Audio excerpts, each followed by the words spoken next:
So this is basically how the immigration section look like. The first kiosk is for the health. So that's where they're going to check your coverage, and then your yellow card, the yellow fever card. That's where they check it, and then from there, that's where the immigration is, the customs. So this is how it look like.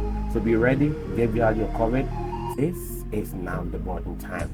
Oh yes, I forgot to tell you that. Thank you once again for clicking on my channel. Thank you for watching all my videos I are posting this channel. I'll say thank you once again. You're making this channel go bigger, and I really appreciate it.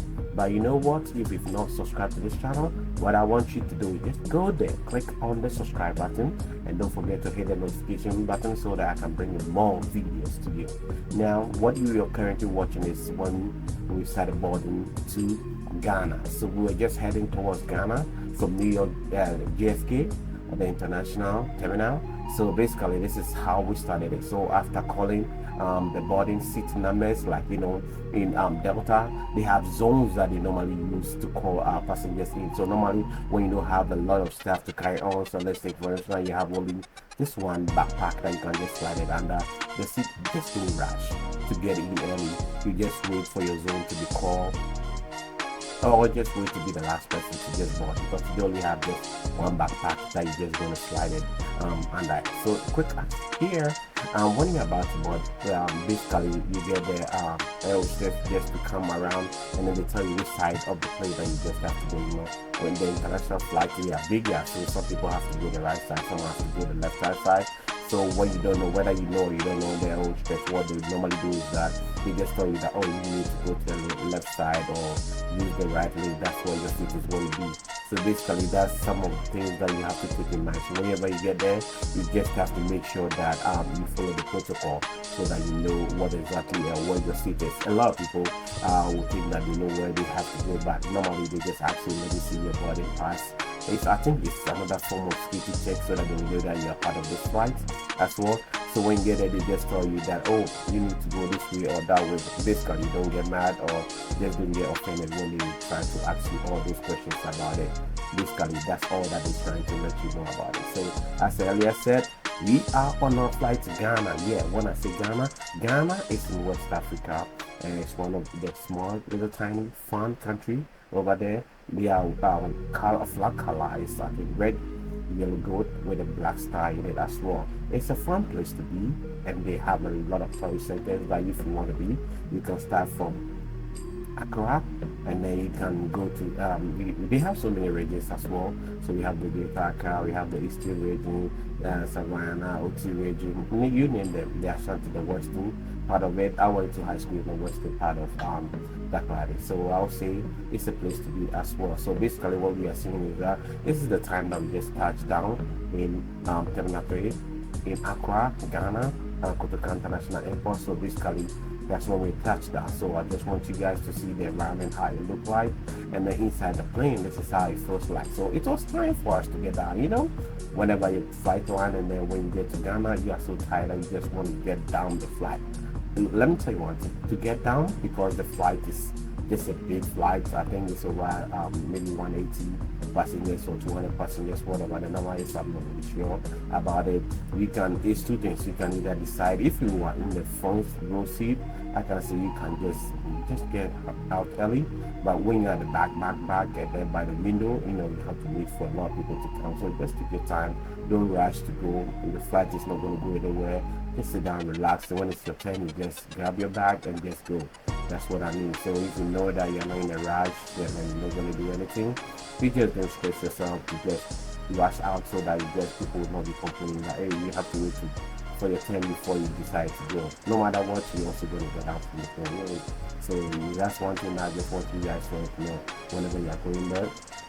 This is exactly what I want you to prevent. So if you know it's not your turn, that you just rush to go, this is how it's going to be. The gate is going to be tricky. You're going to stand there for a couple of minutes before it begins to move out. So sometimes I just decide to sit in the plane and then wait for the gate to be. So the time that I'm going to use to wait here, I rather use it to sit in my seat, and then just try to call to make sure that the person that's supposed to pick me up is already here.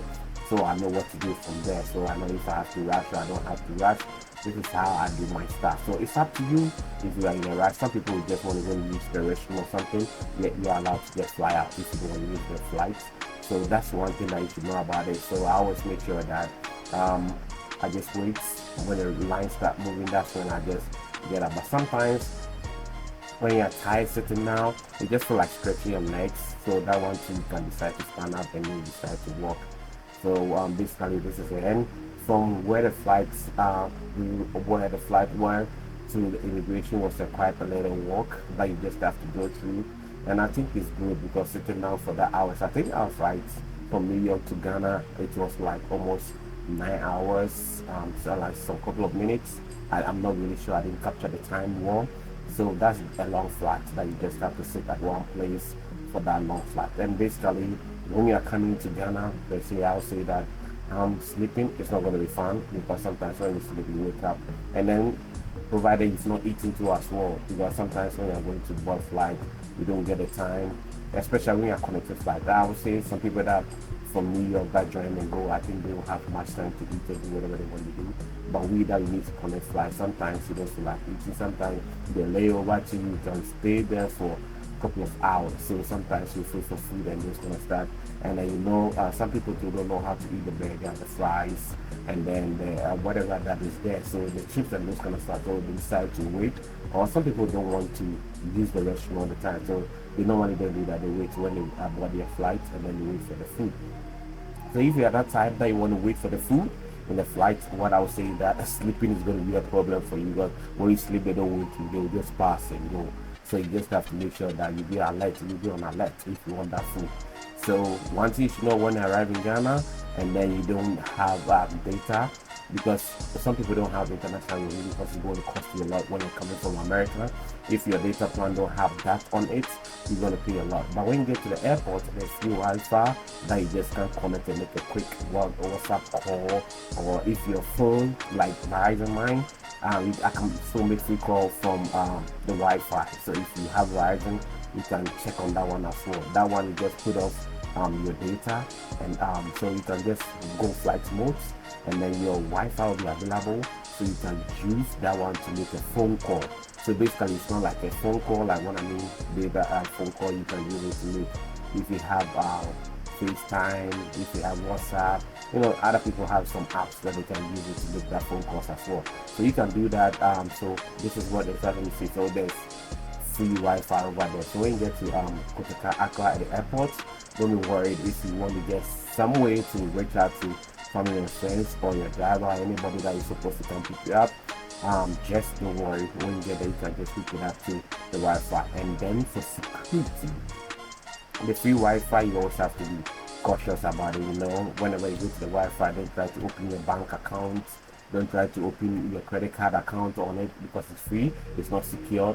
That means vulnerability issues going to happen. So people can just hack into it as well. So make sure that you don't do that. Just use it to make your phone call, text message, and that's it. Don't do anything. And then if you have VPN on it too, you can disconnect your VPN as well, so you can just stay away from it. So and the moment you are done, just get off it, because anything free comes with a price. So you should know about that before. So as we're still working, we are about to hit to the immigration, and then when you get to Ghana, you just have to just let the immigration know that you are in. So you stamp in your passport that prove that you are landed at Accra International Airport. So you always advise them with that. You just go through that, don't go any other way. You go through that when something happens, you can use that as a proof that you came into the country legally. Yes, legally. That's how you also can come into the country. It doesn't matter, but make sure you don't take no shortcut. Don't listen to whatever people say. Make sure you just follow the whole step. So this is basically how the immigration section look like. The first kiosk is for the health. So that's where they're going to check your coverage, and then your yellow card, the yellow fever card. That's where they check it, and then from there, that's where the immigration is, the customs. So this is how it look like. So be ready, give you all your coverage, and after immigration, they check you in. They ask you what you're going to do. Before they were used to fill out a card, so we call it a arrival card, but now they don't do it again. When you get there, All that you need to do, immigration is going to ask you some 1 or 2 questions like what are you coming to do in the country, where are you going to live, like your address. They will ask you your phone number. So if someone is picking up, you give that person's phone number, and at the same time, your home phone number. So if you're in the US, you have to give them the US number as well. So this is basically some of the things that you just have to keep in mind. So you have to save all those things on your phone or writing on a piece of paper. So when they ask you, it's easy for you to just let them know all those information as well. So it's pretty easy. When you get there, you don't spend much time when you get to immigration. I think the fastest, so you don't really spend that much. So they like people moving faster. You just go there, fill it, ask the questions, you answer them, do your fingerprint, they take a picture, and that's it. You're good. It's so fast and easy. So I'll say thumbs up, Ghana Immigration. They are doing a good job when it comes to that side. So no harassment, no nothing.